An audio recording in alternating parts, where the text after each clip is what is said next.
Yo, what is going on, guys? Today we're checking out the Ducky One X Mini, a keyboard that introduces a completely new kind of switch, inductive switches. They're not mechanical, they're not Hall effect, they're something entirely different, using magnetic induction to detect your key presses. But is this actually a game changer or just another gimmick? So let's find out. So starting with the basics, this is a 60% keyboard, so no function row, no arrow keys, no numpad. But if that's not your thing, they also make a full-size version too. The build is all plastic, but don't let that scare you off. It feels sturdy and has a good bit of weight to it thanks to the internal battery. You also get adjustable feet with 3 angles, 8 degrees, 11 degrees and 14 degrees. So you've got options for comfort. There's no wrist rest included though, which is kind of a bummer. The keycaps used on this are double shot PBT, textured and honestly feel great. I personally like them. But a heads up, they use OEM profile, which might feel tall or awkward if you're used to something like Cherry profile. This keyboard also supports tri-mode connectivity, so you've got wired, Bluetooth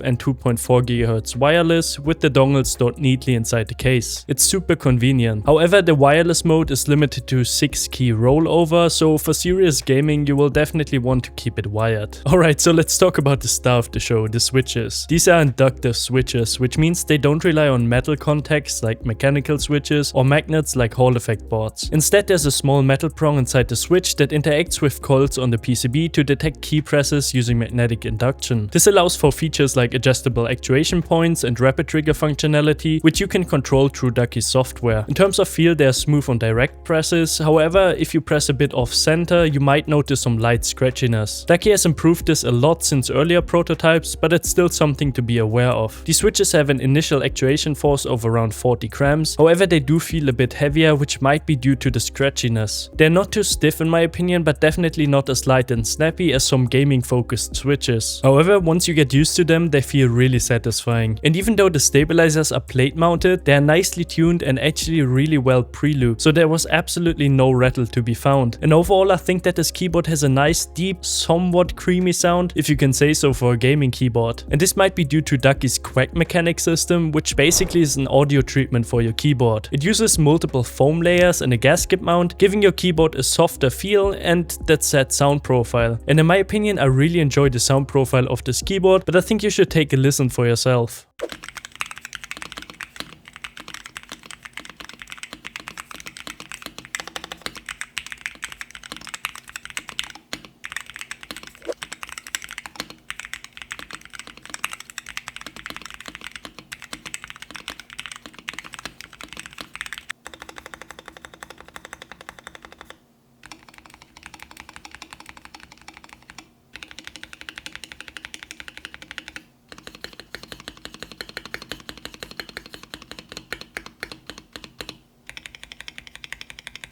And when it comes to gaming, the Ducky One X brings some welcome upgrades like adjustable actuation and rapid trigger support, but keep in mind there's no ultra precise customization here. You only get 3 levels of rapid trigger sensitivity, low, medium and high, rather than per key tuning or exact actuation distances. Also, the polling rate is kept at 1000 Hz, which is totally fine for most people, but it's not the ultra high 4000 Hz or 8000 Hz speeds that we see on a lot of other keyboards these days. So if you're a competitive player looking for the absolute fastest input and full control over every millimeter of switch travel, you may find this a little limited. That said, for casual to serious gamers who want a more balanced experience, this keyboard does really well, especially if you're someone who also uses their keyboard for work, school or content creation. Ducky seems to have designed the One X for people who want performance without overcomplicating things, and I think they absolutely nailed it. Alright, now to the software. It's okay, it lets you remap keys, adjust lighting and set your actuation preferences, but there are some limitations. A few function layer keys are locked and there's no mod tab support like you will find on most Hall effect keyboards. That said, I gotta give credit where it's due. Ducky has been actively improving it. They recently added 2 onboard profiles you can toggle between, and firmware updates are now done completely through their web-based software, which is super easy to use like I've said in the beginning. And honestly, I think the simpler approach might actually be exactly what some people are looking for. A lot of modern Hall effect boards are so packed with settings and layers that it gets overwhelming quite fast. first. So if you're someone who just wants to plug in their keyboard, tweak a few things, this might be your kind of keyboard. So here's the bottom line. The Ducky One X Mini is a great all-around keyboard, especially for someone who games but also does other things on their PC. It's got solid build quality, a satisfying typing experience, and some genuinely cool new switch tech. But if you're a hardcore competitive gamer, you will probably want something with more customization, lighter switches, and higher polling rates. At $139 for the 60% version and $179 for the full size, it's not cheap, but it's also not unreasonable for what you're getting. If you want the absolute fastest gaming keyboard out there, this isn't it. But if you're looking for something unique, high quality, and balanced enough for both work and play, the Ducky One X might just be the one. But what do you think? Would you pick this up, or is Ducky too late to the party? Drop your thoughts down below and don't forget to like and subscribe, and I will catch you in the next one. Peace!